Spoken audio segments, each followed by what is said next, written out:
Module second की achievement ही है। So very very good afternoon, करें स्टार्ट। हाँ जी, आज का नया चैप्टर हमारा है TDS and TCS in GST. पहली बात तो ये कि सर ये चैप्टर पहली बार जुड़ा है, पिछली बार नहीं था, मतलब हम पहली बार इस चैप्टर को डिस्कस करने वाले हैं। दूसरी बात, सर टीडीएस और टीसीएस तो हम इनकम टैक्स में पढ़ते हैं, ये जीएसटी में कहां से फायदा आ गया?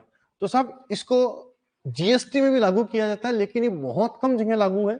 हमारे भी बहुत से कम क्लाइंट के पास टीडीएस या टीसीएस नंबर उन्होंने ले रखे होंगे, बाकी ऐसे किसी को जरूरत नहीं पड़ती है। पहले तो हम स्टार्ट करते हैं यहां से कि टीडीएस और टीसीएस होता क्या है। ठीक है, टीडीएस और टीसीएस होता क्या है, इसकी जरूरत कहां पड़ी और कैसे पड़ी। आओ देखो,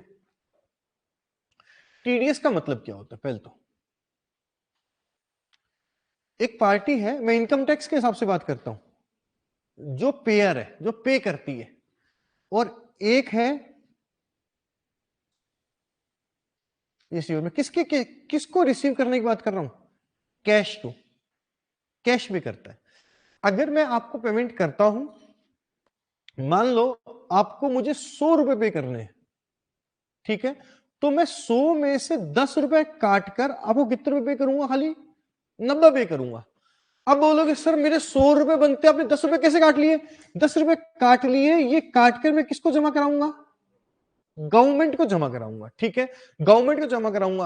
अब क्वेश्चन ये आता है कि सर 100 रुपए मेरे, आपने 10 रुपए गवर्नमेंट को काट के जमा कैसे करा दिया? आपकी हिम्मत कैसे हुई? हिम्मत इसलिए हुई कि 10 रुपए जो टीडीएस का कटा है ना आपका, ये एक्चुअली गवर्नमेंट के पास पहुंचा है, बट वो आपके बिहाफ पे पहुंचा है। आपके बिहाफ पर पहुंचा है मतलब क्या हुआ? मान लो, अच्छा, आपकी इनकम 90 रुपए नहीं मानी जाएगी, आपकी इनकम 100 रुपए मानी जाएगी। ये सब इनकम टैक्स में शानदार तरीके से पड़ा हुआ है कि आपकी इनकम 100 रुपए ही मानी जाएगी, आपकी इनकम 100 रुपए ही मानी जाएगी। ठीक है, अब जब आप इनकम कैलकुलेट करोगे तो आपने अपनी इनकम मानी 100 रुपए, और 100 रुपए पे मान लो आपका टैक्स बना कितने रुपए का? 15 रुपए का टैक्स बना। उस 15 रुपए के टैक्स में से जो गवर्नमेंट को मैंने जमा कराया था, वो रुपए काटकर आप केवल गवर्नमेंट को कितना पे करोगे? 5 रुपए पे करोगे। ये टीडीएस का नियम था इनकम टैक्स में। अब सर यहां क्या नियम है, तो यहां वाले भी समझ लेते हैं यहां क्या नियम है जीएसटी में। अच्छा सर, हमारे कौन कौन से सेक्शंस लागू होते हैं यहां पर? तो सर हमारे कोर्स में सेक्शन 51 एंड सेक्शन 52 है।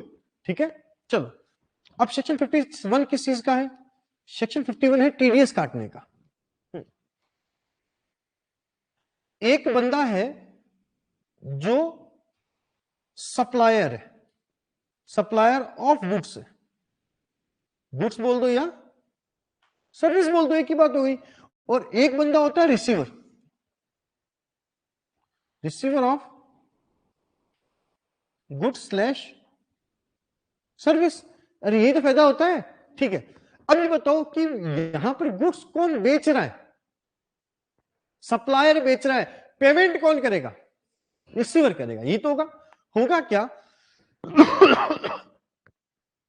रिसीवर जब पेमेंट करेगा सप्लायर को, रिसीवर जब पेमेंट करेगा सप्लायर को, मान लो रिसीवर पेमेंट करता है, मान लो कि एग्जैक्ट बता देता हूं आपको, मान लो कि यहां पर रिसीवर पेमेंट कर रहा है 100 रुपए का, किसको? सप्लायर को 100 रुपए पे कर रहा है। अब 100 रुपए पे कर रहा है, सुनना मेरी बात, 100 रुपए पे कर रहा है, लेकिन 100 में से रिसीवर 2 रुपए काट कर मात्र कितने जमा कराएगा अगले को? 98 जमा कराएगा। कितने जमा कराएगा? 98 जमा कराएगा। यहां पर सप्लायर के पास कितना पहुंचा? 98, लेकिन उसके लिए वैल्यू ऑफ सप्लाई क्या मानेगा अगला? भाई 100, तो वो अपनी वैल्यू सप्लाई कितनी मानेगा? 100, और 100 के हिसाब से गवर्नमेंट को जीएसटी पे करेगा। मतलब जो जीएसटी कैलकुलेट करेगा वो 100 रुपए पर ही कैलकुलेट करेगा, न कि उससे कम पे कैलकुलेट करेगा। पहली बात समझ में आई? आई सर। अब सुनो कहानी आगे की।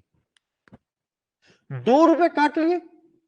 अब 2 रुपए काटकर, 2 रुपए काटकर जो रिसीवर है उसका क्या करेगा? रिसीवर क्या करेगा, ये 2 रुपए गवर्नमेंट को पे कर देगा, और जैसे ये गवर्नमेंट को पे करेगा, ये सप्लायर के कहां शो होने लग जाएगा? जैसे आईटीसी नहीं होता क्या, वैसे ये 2 रुपए कहां से शो हो जाएंगे? आपको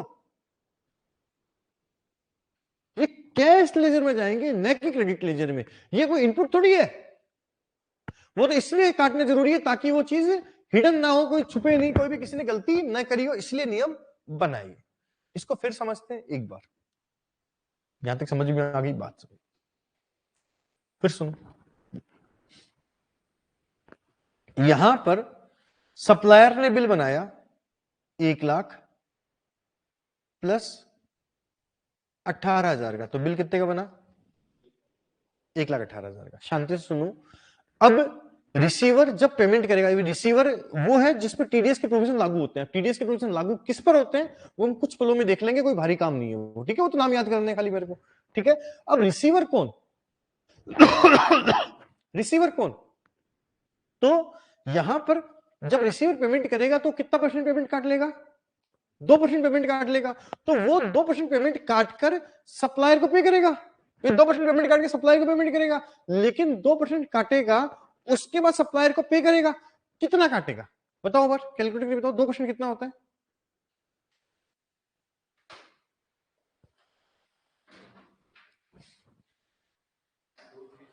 नहीं बेटा, वो पता कितना काटेगा, वो किसको पेमेंट कितना करेगा?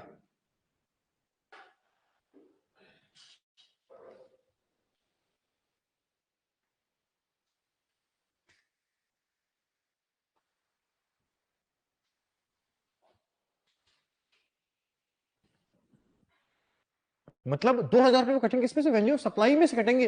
भाई सप्लायर बोलेगा भाई जीएसटी तो मेरे को दे, कि जीएसटी तो मुझे देगा तो मैं अगले को पे भी करूंगा। तो यहां पर सप्लायर जो है वो कितना पेमेंट करेगा? 1,16,000 का पेमेंट करेगा। कितना? सप्लायर को कितना पेमेंट होगा? 1,16,000 का पेमेंट होगा। और यहां पर सप्लायर के पास कितने आए? 98,000 तो आ गए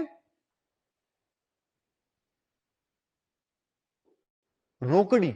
रोकड़ी समझते हो, कैश आ गया। और उसके अलावा 18,000 किसके आ गए? जीएसटी के आ गए, ठीक है। तो कितने मिले इसको? 1,16,000 मिले। ये बंदा सप्लायर क्या करेगा? 18,000 किसको पे कर देगा? गवर्नमेंट को पे कर देगा। गवर्नमेंट को दो तरीके से पे कर सकता है, आईटीसी के थ्रू, कैसे भी पे कर सकता है, वो कर देगा। अब बात ये आती है कि सर जो रिसीवर ने 2,000 रुपए काटे उसका क्या करेगा? सर वो एक जीएसटीआर रिटर्न भरता है, ठीक है। बता सकते जीएसटीआर रिटर्न का नाम था, क्या था? जीएसटीआर 7 था कि 5 था? 7 थी। तो जीएसटीआर 7 भर देगा, और जैसे जीएसटीआर 7 भरेगा, ठीक है, वो अगले के सप्लायर के कहां जाएगा? 2,000 रुपए इलेक्ट्रॉनिक कैश लेजर में आ जाएगा। अब सुनना, इलेक्ट्रॉनिक कैश लेजर में आ गया, तो एक कैश लेजर वाले तो रोकड़ी होता है भाई, रोकड़ी तो होता है। इस पैसे से वो कैसे भी यूज में ले सकता है, वो नॉर्मली इस पैसे से आउटपुट टैक्स लायबिलिटी पे कर सकता है, और चाहे तो जीएसटी पीएमटी 09 याद है, वो ट्रांसफर वगैरह कर सकता है, ठीक है जी। ये हमने डिस्कस आपसे किया, ये पूरा प्रोविजन टीडीएस का है, ठीक है, क्लियर है। अब सर ये रिसीवर कौन है? रिसीवर बताऊं कौन है? सिंपल सी बात करो, गवर्नमेंट या गवर्नमेंट एस्टेब्लिशमेंट।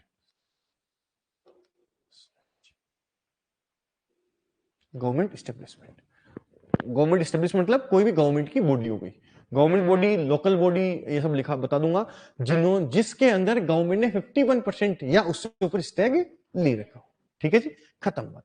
खाली गवर्नमेंट के केस में मतलब जीएसटी 7 कौन भरता है? गवर्नमेंट भरती है। आपके जितने बिजनेस होते हैं उन सब में ऐसा प्रोविजन लागू नहीं। बात समझ में आई? पक्की बात। चलो, पहली बात किस किस पे लागू है? गवर्नमेंट वगैरह टीडीएस काटती है। दूसरी बात, कब काटेंगे? जब वैल्यू ऑफ सप्लाई एग्रीमेंट के अंदर 2.5 लाख से ऊपर हो।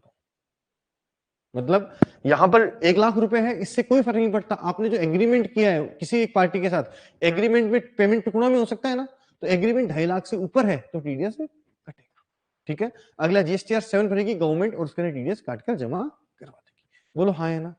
समझ में आई बात? पक्की बात, क्लियर है? सर इंटर स्टेट और इंट्रा स्टेट में भी टीडीएस कटता है, एक एक्सेप्शन को छोड़कर मैं आपको भी बता दूंगा, ठीक है। जीएसटीआर 7 भरी जाती है और इलेक्ट्रॉनिक कैश लेजर में शो हो जाएगा। ये मेरा सेक्शन 51 कंप्लीट हो गया, इतना ही सेक्शन 51 है। करें स्टार्ट, करो, आ जाओ।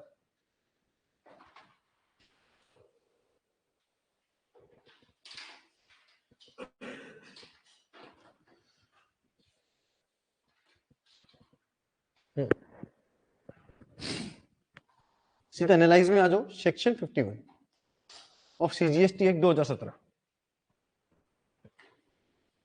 Correct. The TDS provision empower the central government to make it mandatory. Empower the central government to make it mandatory for the following person to deduct tax at source from payment made to a supplier of taxable goods or services. Please underline करना, ये goods और services दोनों पर लागू होता है। मेरे कई क्लाइंट है जो गवर्नमेंट के ठेके लेते हैं, वो ठेके दो तरह के होते हैं, वो सर्विस का ठेका भी लेते हैं और गुड्स का ठेका भी लेते हैं, तो दोनों पे टीडीएस कटेगा। कौन कौन काटेगा? मैंने आपको एक बात बोली, गवर्नमेंट बॉडी या फिर जिसमें 50% के ऊपर होल्डिंग ले रखी हो, तो सेंट्रल गवर्नमेंट, स्टेट गवर्नमेंट हो गई, डिपार्टमेंट एस्टेब्लिशमेंट हो गई, लोकल अथॉरिटी हो गई। लोकल अथॉरिटी का मतलब कौन हुआ? ठीक है, जो ये नगर पालिका वगैरह हो गई, ये सब हो गई। गवर्नमेंट एजेंसीज हो गई, notified person, category of person. ठीक है, क्या लिख रखा है देखो, आओ आप पढ़ना चाहो तो पढ़ सकते हो। सीधा लिखा हुआ है कि कोई भी बॉडी जो पार्लियामेंट की तरह एस्टेब्लिश करी गई हो, एस्टेब्लिशमेंट गवर्नमेंट हो, जो गवर्नमेंट की तरह एस्टेब्लिश करी गई हो और उसमें कितना स्टेक ले रखा हो इन्होंने, 50-51% और मोर, या फिर उसका कंट्रोल कहाँ हो, गवर्नमेंट के पास हो, तो फिर क्या होगा, आपका टीडीएस कटेगा। और जी आगे चलते हैं।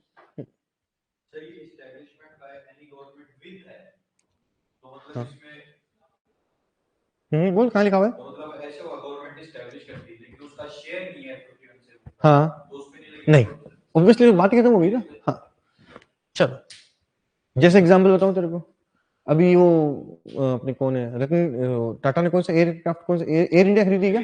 तो एयर इंडिया पहले गवर्नमेंट की एस्टैब्लिश करी हुई है ना, लेकिन अभी उस पर कंट्रोल इंडिया का नहीं है, पूरा स्टेक बेच दिया उसने, तो वहां पर टीडीएस के प्रोविजन लागू नहीं होगा। ठीक है, चलो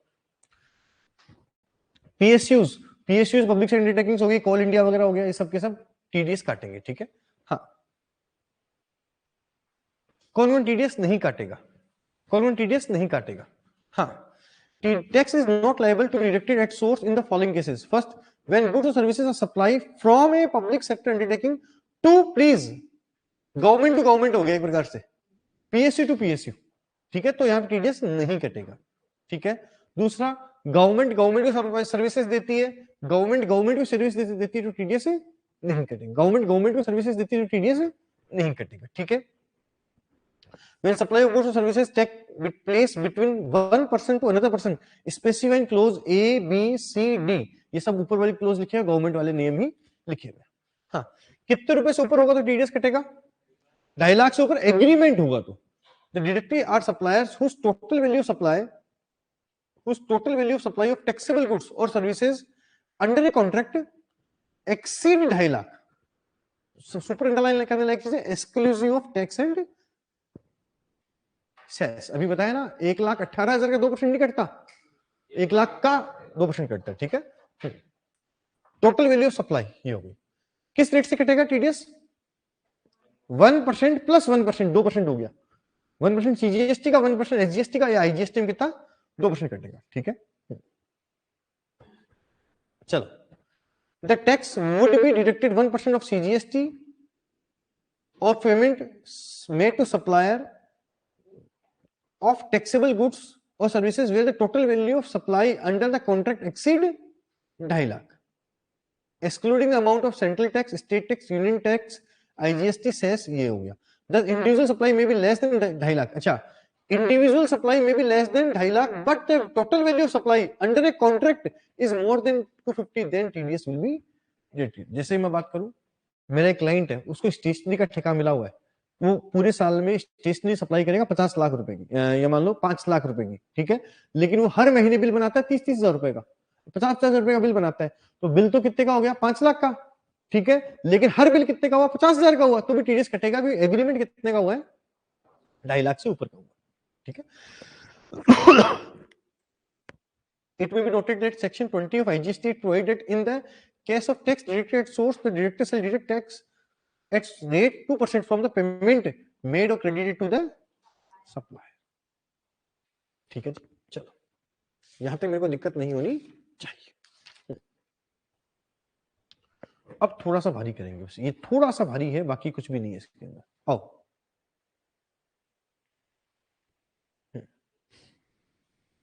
चलो ये आराम से करना है, लास्ट टॉपिक है। हाँ, No TDS. The provision of section 51, the provision of section 51, subsection 1 laid down that when the location of the supplier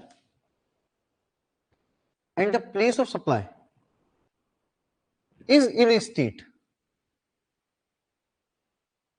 which is different from the state of registration of the recipient, then TDS will not be deducted. शांति से इसे example दी हुई है, हम उस example में चलेंगे। पहले इसमें लिखा हुआ क्या वो देख लें। When the location of supplier, मतलब जो माल बेच रहा है, मेरा क्लाइंट है जो वो कहाँ का है, राजस्थान का है प्लीज, और प्लेस ऑफ सप्लाई भी कहाँ की है, राजस्थान की है, ठीक है। लेकिन वो बिल बना के दे रहा है with different from state of registration of the recipient, और recipient कहाँ का है, मान लो दिल्ली का। प्लीज एक बार समझो, मैं राजस्थान के बाहर माल तो बेच सकता हूं, ठीक है। चलो, एक दिल्ली का क्लाइंट है, वो राजस्थान में माल बेच सकता है, ठीक है। एक चैप्टर मेरा बाकी है प्लेस ऑफ सप्लाई वाला, ठीक है। प्लेस ऑफ सप्लाई का मतलब कि हम सप्लाई कहां कर रहे हैं। और एक बात बताई थी मैंने कि कंजम्पशन बेस्ड टैक्स होता है, जहां पर वो कंज्यूम होता है टैक्स उसी गवर्नमेंट के पास पहुंचना चाहिए, ये तो नियम होता है, वो उसी गवर्नमेंट के पास पहुंचना चाहिए जहां पर क्या बोलते हैं कंजम्पशन हुआ है। तो दिल्ली वाला जैसे एलएनटी हो गई, एलएनटी यहां पर कॉन्ट्रैक्ट लेती है, तो यहां पर प्लेस ऑफ सप्लाई तो राजस्थान हो गई, लेकिन बिल हम बना के देते हैं एलएनटी दिल्ली को, ठीक है। तो इस केस में क्या होगा, आराम से सुनो, शांति से सुनने की कोशिश करना। तो इस केस में टीडीएस नहीं कटेगा। क्यों नहीं कटेगा, सुनो। यहां पेमेंट कौन कर रहा है, एलएनटी कर रही है, ठीक है। एक बार एलएनटी मान लो गवर्नमेंट है, ठीक है, ये पेमेंट कर रही है, गवर्नमेंट है, ये क्या कर रही है, पेमेंट करेगी। वो पेमेंट किसको करेगी, राजस्थान वाली को, राजस्थान वाली को पेमेंट करेगी, सुनना, राजस्थान वाली को पेमेंट करेगी 100 रुपए की 98, और जीएसटीआर 7 भरेगी। जीएसटीआर 7 भरते हैं क्या होगा, 2 रुपए, एक बार एग्जांपल के लिए 2 रुपए कहां जाएंगे आपके, कैश लेजर में जाएंगे। लेकिन वो कैश लेजर में किसके जाएंगे, किसके पास जाएंगे बोलो, हाँ, वो ये दोनों राजस्थान वाले के जाएंगे। अब कायदे से प्लेस ऑफ सप्लाई और रिसीवर के दोनों जगह एक सेम ही होना तो दिक्कत नहीं है। तो ये पैसा आपका दिल्ली वाली सरकार के पास आया, भाई दिल्ली वाली सरकार पेमेंट कर रही है, अब समझना, मैं दिल्ली वाली सरकार पेमेंट कर रही है राजस्थान को, ठीक है। तो ये पैसा राजस्थान के पास पहुंचना चाहिए, लेकिन यहां पर 2 रुपए दिल्ली के पास ही रुक जाएंगे, कि प्लेस ऑफ सप्लाई अलग हो गया और रिसीवर अलग हो गया। तो जब प्लेस ऑफ सप्लाई और रिसीवर दोनों अलग अलग जगह हो, नॉर्मली हम माल बेचते हैं तो जिसका जो प्लेस ऑफ सप्लाई होता है वही, भाई जहां प्लेस ऑफ सप्लाई होता है उसी को तो माल बेचते हो। मैं दिल्ली माल बेचता हूं तो दिल्ली को ही कंजम्पशन हो रहा है और दिल्ली को ही पहुंच रहा है, तो दिक्कत नहीं आती। बट जब place of supply of receiver, place of supply of receiver and receiver का रजिस्ट्रेशन नंबर दोनों की जगह अलग अलग हो, तो उस केस में दिक्कत हो जाती है। इसलिए वहां पर इसमें एक्सेप्शन लिख दिया, टीडीएस नहीं काटा, ठीक है। इसलिए इसको एक्सप्लेन भी किया है, नीचे देखते हैं, एक बार एक पॉइंट पढ़ लेते हैं, ठीक है। पहले क्या लिखा है, supplier where place of supply and recipient are in same state. Place of supply and recipient मतलब दिल्ली माल बेच रहा हूं और दिल्ली क्या बोलते हैं, जिस बंदे को बिल बना के दे रहा हूं वो भी दिल्ली बना के दे रहा हूं, तो दिल्ली वाला टीडीएस काट रहा है, ठीक है। तो यहां पर अल्टीमेट पैसा किसके पास पहुंचना चाहिए, दिल्ली वाले के पास पहुंचना चाहिए, क्योंकि कंजम्पशन बेस्ड टैक्स के हिसाब से प्लेस ऑफ सप्लाई क्या दिल्ली हो गया, तो यहां दिक्कत नहीं आएगी। It would be intrastate supply, supplier place of supply, supplier का, ठीक है। And TDS shall be deducted, it will be possible for the supplier to take credit of TDS in electronic cash ledger, वो TDS के input ले सकता है। तो दोनों सेम जगह के हो गए, ठीक है। Supplier as well as place of supply in different states, कोई बात नहीं है। In this case IGST would be levied, क्या लग जाएगा, आईजीएसटी लग जाएगा। TDS to be deducted, TDS to be deducted would be TDS and it would be possible for the supplier, supplier कौन हुआ आपने, राजस्थान वाला, to take credit of TDS in electronic cash ledger. क्यों, क्योंकि वो बिल बनाकर देगा, तो बनाकर देगा बिल, ठीक है। और अगला जैसे जीएसटी 7 बनेगा मेरे यहां पर शो होने लग जाएगा। तो बस खाली इस एक्सेप्शन को छोड़कर बाकी सब जगह टीडीएस कटेगा, आईजीएसटी लग जाएगा, 2% लग जाएगा, कोई दिक्कत नहीं। तीसरा देखो, supplier as well as place of supply in state A, ये आ गया, and recipient in state B, the supply would be intrastate supply interest rate क्यों हुई? क्योंकि राजस्थान वाला सप्लाई कहां दे रहा है? राजस्थान में सप्लाई दे रहा है, राजस्थान में सप्लाई कर रहा है B to B, ship to bill to ship to, याद है? ठीक है, और बिल किसको बना के दे रहा है? वो दिल्ली बना के दे रहा है। ठीक है, this would be interested supply and central tax and state tax would be levied, क्योंकि हम जहां पर बिल बनाकर देते हैं उसी से मतलब होता है। In such case transfer of TDS into the case ledger of supplier would be difficult, so इसलिए इसको स्ट्रिक्टली मना कर दिया। So in this case TDS would not be deducted, आपको टीडीएस नहीं काटने की जरूरत है। मतलब प्लेस ऑफ सप्लाई और सप्लायर एक ही जगह का है और रिसीवर अलग स्टेट का है, तो उस केस में टीडीएस से नहीं कटेगा। क्योंकि मैं बिल बनाऊंगा, समझना मेरी बात, मैं बिल बनाऊंगा क्या, मैं बोलूंगा राजस्थान का राजस्थान में सप्लाई कर रहा हूं, मैं राजस्थान में माल बेच रहा हूं, तो उस केस में क्या होगा, मैं सीजीएसटी एजीएसटी काटूंगा, सीजीएसटी एजीएसटी काटूंगा। अरे यार एक बात सोच, पंसारी तेरी दुकान पे आता कोई हरियाणा से माल खरीदने, और तू उसको हरियाणा वाले को यहीं पर ही डिलीवरी दे रहा है, तो उसका हरियाणा माल नहीं भेज रहा है, तेरे को पता ही नहीं वो हरियाणा का है नहीं, तो तू क्या करेगा, उसमें क्या लगाएगा, सीजीएसटी एजीएसटी तो लगाएगा। तो वही तो बात हो गई। ठीक है, लेकिन अब वो अगला रिटर्न भरता है बाय द वे, तो कहां से भरेगा, हरियाणा से, तो उसके बिल में तो सीजीएसटी एजीएसटी लगी हुई है, और वो बोल रहा है कि मैंने इंटरेस्ट रेट करी है, तो कंफ्यूजन क्रिएट हो जाता है। इसलिए इन्होंने बोला कि अगर रिसीवर और उसका प्लेस ऑफ सप्लाई दोनों अलग अलग है, तो उसके इसमें टीडीएस काटने की जरूरत है नहीं, इतनी सी बात है। ठीक है, ये इसमें एग्जांपल दिया हुआ कर लेना। हाँ, किस पे कटेगा, वैल्यू ऑफ सप्लाई पे करेगा, एक्सक्लूडिंग ये। ठीक है, deposit of TDS with the government, अच्छा अब कब तक जमा करना पड़ेगा, अगले महीने की, अरे बाप रे 10 तारीख तक, अगले महीने की 10 तारीख तक जमा करना पड़ेगा। ठीक है, अब क्वेश्चन ये आता है टीडीएस सर्टिफिकेट। टीडीएस सर्टिफिकेट क्या होता है, गवर्नमेंट ने मेरा टीडीएस काट लिया, मुझे पता कैसे चलेगा, क्या पता उसने किसी और के नाम पर चढ़ा दिया हो तो, ठीक है, या फिर कोई भी कारण हो सकता है। तो यहां पर एक नियम होता है कि जो बंदा टीडीएस काटता है, ठीक है, उसको एक सर्टिफिकेट देना पड़ता है। ठीक है, वो सर्टिफिकेट देगा जिसके अंदर लिखा होगा कि मैंने मतलब विकास का टीडीएस काटा है, इतने रुपए की इसकी वैल्यू सप्लाई थी, उसको इतना टीडीएस काटा है। ठीक है, उसे बोलते हैं जीएसटीआर 7A। टीडीएस सर्टिफिकेट का नाम क्या है, जीएसटीआर 7A। इसमें क्या क्या लिखा होता है, टीडीएस सर्टिफिकेट नंबर हो गया, जो बंदा टीडीएस डिडक्ट कर रहा है जीएसटीआईएन ऑफ डिडक्टर, जो बंदा डिडक्ट कर रहा है उसकी डिटेल हो गई, नेम ऑफ द डिडक्टर हो गया, जीएसटीआईएन ऑफ द डिडक्टी हो गया, लीगल नेम, ट्रेड नेम, ये सब आ गया। Tax period in which tax deducted and accounted in GSTR 7, कि जीएसटीआर 7 में उसने क्या क्या भरा है, detail of supply and amount of tax deducted, ये सब चीजें लिखी हुई जाती है। ठीक है जी,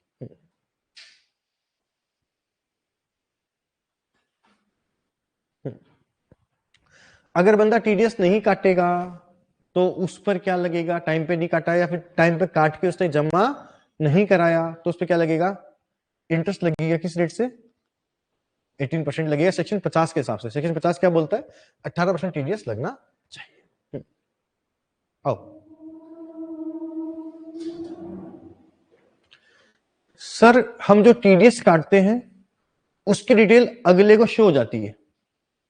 ठीक है, जैसे हम टूबी, मैं किसी से माल खरीदता हूं तो मेरे टूबी में शो होता है ना, वैसे मेरा कोई टीडीएस जमा कराएगा उसके लिए होता है टीडीएस डिडक्टेड, उसमें शो हो जाएगा कि मेरा इतना टीडीएस किसने काटा है, तो भी एक रिटर्न होती है फॉर्मेलिटी वाली, वो मैं सबमिट कर अपना वो इलेक्ट्रॉनिक कैश लेजर में ट्रांसफर कर सकता हूं। Reflection of amount of TDS, the amount of tax deducted is reflected in, कहां रिफ्लेक्ट होएगा, electronic cash laser of the deductee, बता चुका मैं। Return file by the deductor under section 39 subsection 3 GSTR 7 refund chapter, ये हो गया। ठीक है, the deductee can claim credit of tax deducted in the electronic cash laser, जो भी चीज है उसका वो कैश लेजर में इनपुट ले सकता है। This provision enable the government to cross check, ये प्रोविजन आया क्यों, भी मेरे को लगा ही नहीं इसकी कोई जरूरत है, इसकी जरूरत इसलिए पड़ी ताकि ये वेरीफाई हो सके कि गवर्नमेंट डिपार्टमेंट फ्रॉड नहीं कर रहा है, बता कुछ और रहा है और कर कुछ और रहा है। ठीक है, this provision enable the government to cross check whether the amount deducted by deductor is correct and there is no mismatch between the amount reflected in electronic cash ledger and the amount shown in the deductor। ये किसकी तरह है, this is similar to existing practice in income tax, जहां पर 26 AS कुछ होता है, हम डिस्कस करेंगे। हमारा जब टीडीएस कटता है तो कहीं ना कहीं शो होता है वो 26 AS होता है, ये मान लीजिए। ठीक है, डिफॉल्ट में रहोगे तो कोई बात नहीं है, 73 74 की सबसे पेनल्टीज लगेगी, वो आपके कोर्स में नहीं है। अगर मान लो मेरे को 1 लाख रुपए विक्की को पेमेंट करना था, मैंने 2,000 रुपए टीडीएस काटने थे, मैंने गलती से 2,500 रुपए टीडीएस काट लिया, 2,500 काट लिया। क्यों काट लिया? जैसे अभी आपने गलती करी, आपने भी 18% जोड़ के काटा ना, जो चीज गलत थी ना, तो कोई बात नहीं, अगर आप एक्सेस टीडीएस काट लेते हो तो आपको क्या कर जाएगा, रिफंड हो जाएगा, कोई दिक्कत नहीं है। रजिस्ट्रेशन कैसे? रजिस्ट्रेशन कैसे बेटा? पहली बात तो रजिस्ट्रेशन खाली गवर्नमेंट को ही चाहिए और किसी को तो चाहिए नहीं, ठीक है? आप जिस दिन अप्लाई कर दो, वहां से कितने दिन थे? 7 दिन थे ना, यहां दिन है 3 खाली। कितने दिन में रजिस्टर नंबर मिल जाएगा आपको, सर्टिफिकेट मिल जाएगा टीडीएस काटने का? 3 working days from the application, ठीक है? A person required to deduct tax at source in accordance with the provision of section 51 shall electronically submit a registration application in prescribed form through a common portal. ये सब समझाया हुआ है, वापस में time खराब नहीं करूंगा, ठीक है ना? वो सब ऑप्शंस वहां जाते हैं। The proper officer shall after due verification grant verification within 3 working days from the date of application, also on the request or upon the inquiry or pursuant of any other proceeding under the act. If the proper officer is satisfied that a person is no longer liable to deduct, that a person is longer liable to deduct tax at source under section 51, then the said officer may cancel his registration following procedure as may provided in rule 22 of the CGST Act. लो जी, हो गया। अब sir government को TDS तो काटना पड़ता ही है, ये provision क्यों हो गया? अभी मैंने एग्जांपल लिया एयर इंडिया का, वो गवर्नमेंट की थी पहले, तो टीडीएस काटती थी, मान लो एक बार। अब जैसे ही वो प्राइवेट हो गई, नहीं जरूरत ना, तो उसका register number TDS certificate cancel हो सकता है, ठीक है? एग्जांपल करा हुआ है, एग्जांपल कर लो एक बार फटाफट से।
चलो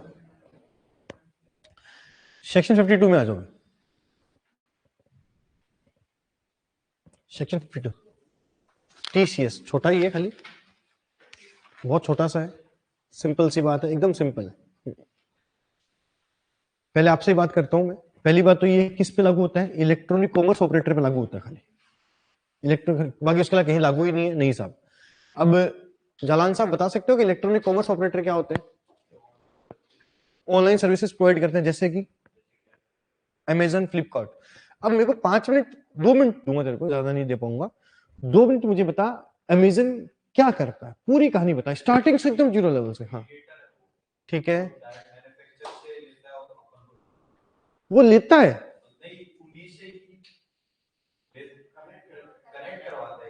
समझा पूरा? आपने जो भी एप्स होंगे उस पर अपना उसमें प्रोडक्ट डिटेल्स वगैरह देता है, तो जब कस्टमर ऑर्डर करता है तब अपने नाम पे बिल बना के देता है, अपने नाम पर बिल बना कर देता है, ठीक है।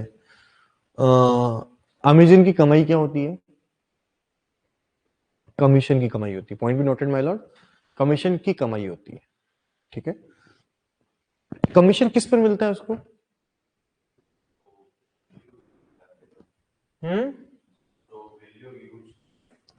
जो वैल्यू ऑफ गुड्स होगी उस पर मिलेगा। कमीशन वो तुमसे लेता है या किससे लेता है? क्या बात कर रहा, आपसे कब से कमीशन ले लिया उसने? मैंने तो आज तक बिल में देखा है कमीशन लिया तो। भाई आप सबने अमेजन से सामान खरीदा है, कभी उसने कमीशन लिया आपसे? नहीं बेटा, वो आपसे कभी कमीशन नहीं लेता, आपसे कभी कमीशन नहीं लेता। कमीशन लेता है वो सेलर से, जो माल बेचता है उससे। आप कमीशन दे दो आप ले और लो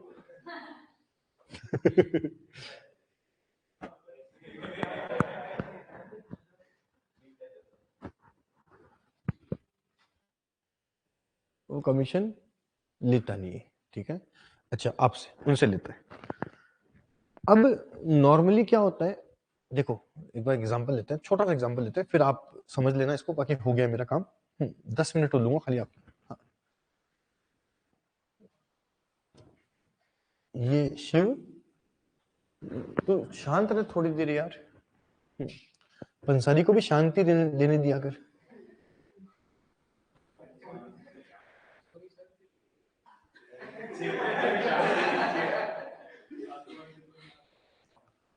तू पंसारी को तुषार मत समझे। हाँ हाँ, चलो। हाँ,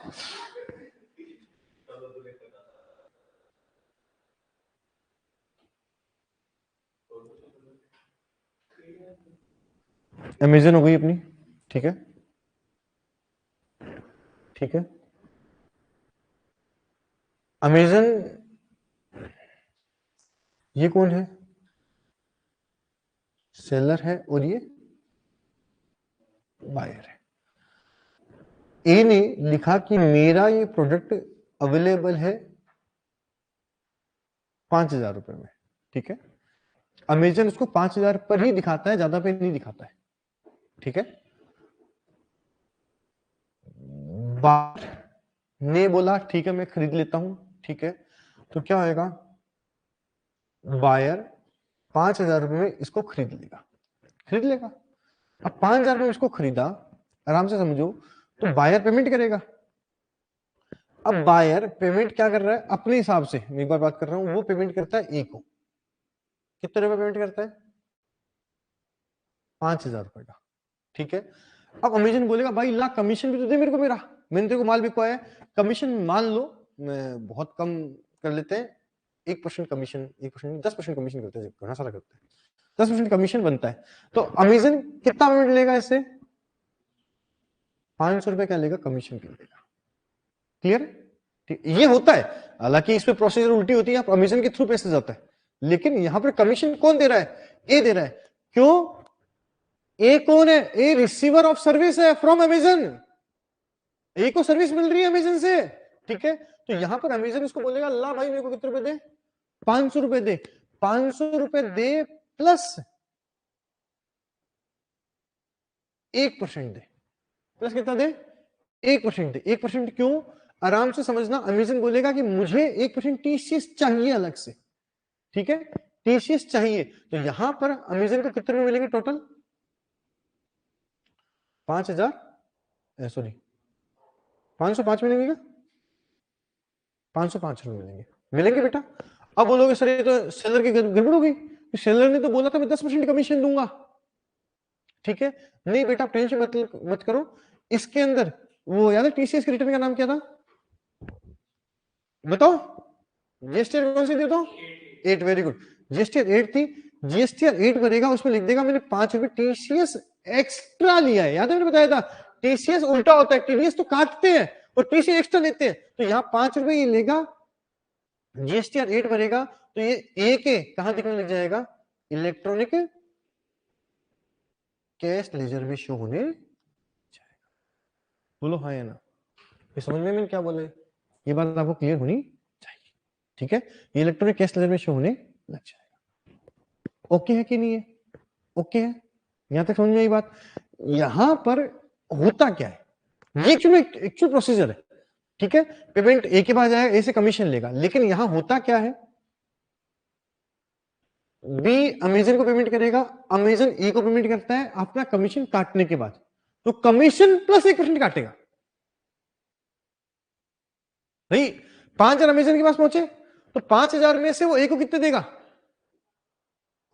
5,000 में से 4,500 देगा? नहीं, वो 4,500 भी नहीं देगा, वो 4,500 से 4,495 देगा, और 1% टीडीएस एक्स्ट्रा ले लेगा, वो उसके जीएसटी का रेट बढ़ेगा और वो उसकी शो होने, इतनी सी बात है। बोलो कितना? 1%। किसका काटेगा? 1% टीसीएस कटेगा। बोलो बोलो, हाँ है ना? ठीक है, 1% टीसीएस काटकर पेमेंट करेगा। 1% किसका कटता है वो मैं आपको बताऊंगा, ये तो मैंने एग्जांपल बताया आपको, ये प्रोसीजर होता है।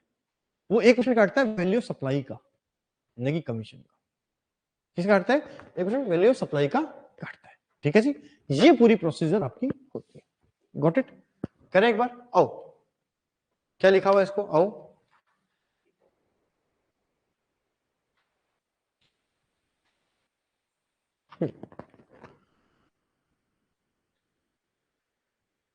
ये सेक्शन कौन सा आ गया? 52। आओ, there are many e-commerce operators here referred as a operator like Amazon, Flipkart, Urban, Clab, etc. ये क्या है? कोई नया सिस्टम होगा पता नहीं। Operating in India, these operators display on their portal products as well as services which are actually supplied by some other persons to the consumers. The goods or services belonging to other suppliers are displayed on the portal of the operator, and consumer buy such goods and services through these portals. The goods or services belonging to other suppliers are displayed on the portal of the operators, and consumer buy such goods or services through these portals. On placing the order for a particular product, the actual supplier supply the selected products through operator to the consumer. The price consideration of the product is collected by the operator from the consumer and passed to the actual supplier after deduction commission and incidental expenses mutually agreed between the operator. ऐसा ही नियम होता है। ठीक है भाई, आप उसको तो किससे लोगे? आप ऑपरेटर पैसे लेता है और कंज्यूमर को दे देता है कस्टमर कमीशन काटने के बाद। Who is liable to collect TCS? Every e-commerce operator, खाली e-commerce operator पे लागू होता है, not being an agent have been mandated to collect TCS on the, please underline, यहां पर नेट वैल्यू फ्लेक्सिबल सप्लाई पर कटता है। नेट वैल्यू का मतलब होता है कितने का माल बेचा माइनस सेल्स रिटर्न। भाई कई बार हम रिटर्न भी तो कर देते हैं, शिव है 15 सामान मंगाता है तो एक रखता है, मैं तो नहीं बोल, ठीक है एक रखता है मान लो, ठीक है एक भी नहीं रखता तो कमीशन नहीं मिलेगा ऑपरेटर को। ठीक है, made through its suppliers where the ECO collect consideration on behalf of supplier of such supplies. Rate of TCS कितनी है? 1% है, सॉरी आधा % प्लस आधा % है। ठीक है, 0.5% of net value of intrastate supply, 1% in case of interstate supplies. चलो, suppose a certain product is sold for 1120 including GST to 1120 upon 120 into 100, value कितनी होगी? 1000 रुपए हो गई।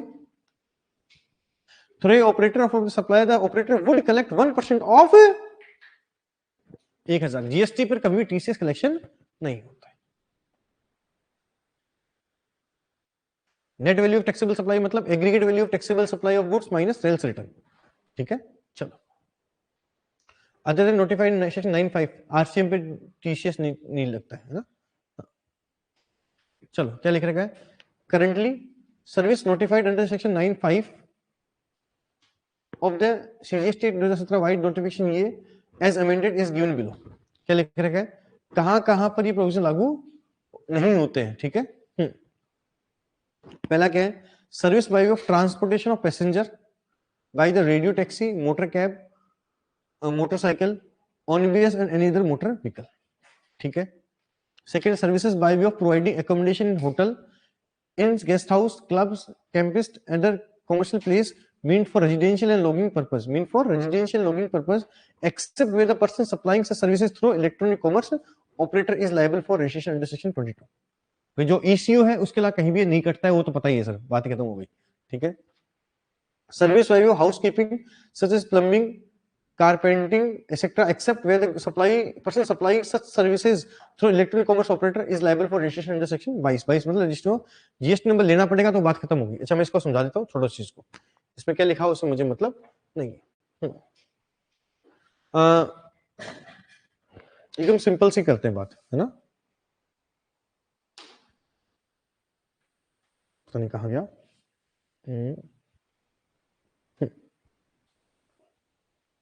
चलो वापस कर लेते हैं। हाँ, ये कौन है सप्लायर, ये कौन हो गया आपका अमेजन हो गया, और ये कौन हो गया बी हो गया, बायर हो गया। ठीक है, ए ने बिल बनाया कितने का, 5,000 रुपए का। ठीक है, बायर से हमने 5,000 रुपए लिए, ये 5,000 एक्सक्लूडिंग जीएसटी है। ठीक है, 5,000 अगर इसको पेमेंट करता है तो 5,000 पेमेंट नहीं करेगा, 5,000 में से 1% काट के कितना पेमेंट करेगा, 4,995 पेमेंट करेगा। तो इसके कितने पहुंच गए, 4,995, और जीएसटी मान लो 10% है तो 500 रुपए पेमेंट। ठीक है, जो भी होगा हो जाएगा। अब ये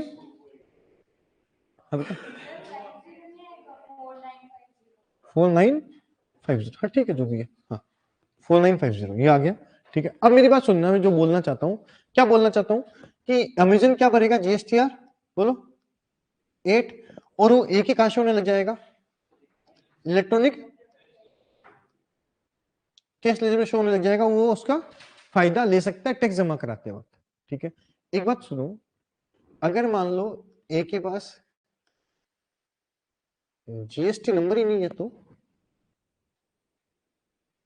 बैंड बज गई, समस्या आ गई। तो ये वाला प्रोविजन लागू ही नहीं होना चाहिए, इस बेचारे को तो नुकसान हो गया, गरीब आदमी है भाई, जो माल बेच रहा है जो थोड़ी वो करोड़पति हो, मौसम मेल जैसे भी तो हो सकते हैं, इनके टर्नओवर 40 लाख से कम हो, या फिर उन पर आरसीएम के प्रोविजन लगते हो, point be noted my lord, जिन पर आरसीएम के प्रोविजन लगते हो।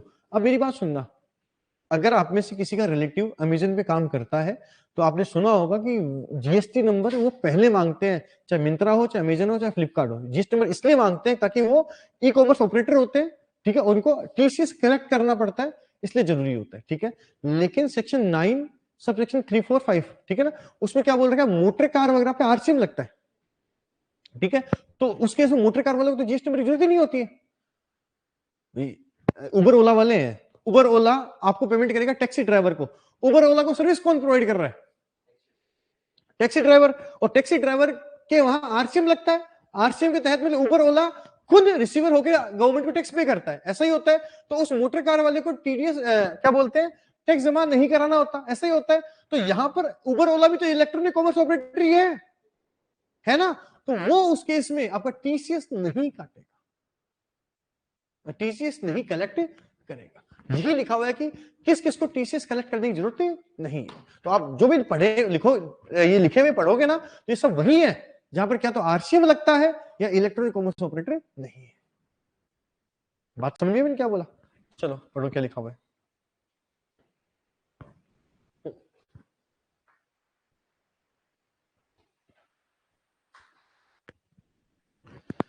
देखो पहला वाला हो गया transportation passenger by radio taxi वगैरह हो गया।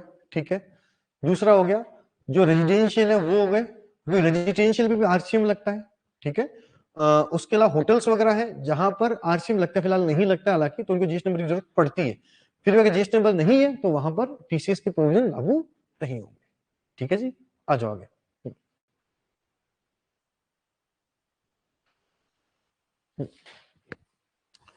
डिपॉजिट ऑफ टीसीएस कब तक जमा होएगा, वो 10 तारीख अगले महीने की। ठीक है, जमा हो जाएगा। बात समझ में आई सर। इलिस्ट्रेशन 1 एक बार पढ़ लो और 2 भी पढ़ लो चलता।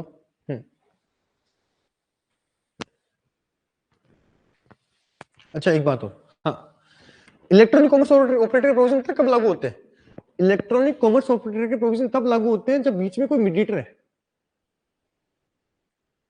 फर्स्ट क्राई क्या करता है, फर्स्ट क्राई एक ब्रांड है, सुना हो नाम तो, फर्स्ट क्राई भी दूसरे के प्रोडक्ट्स बेचता है, खुद के प्रोडक्ट्स बेचता है, खुद के बेचता है, तो वहां पर टीसीएस के प्रोविजन लागू ही नहीं होंगे।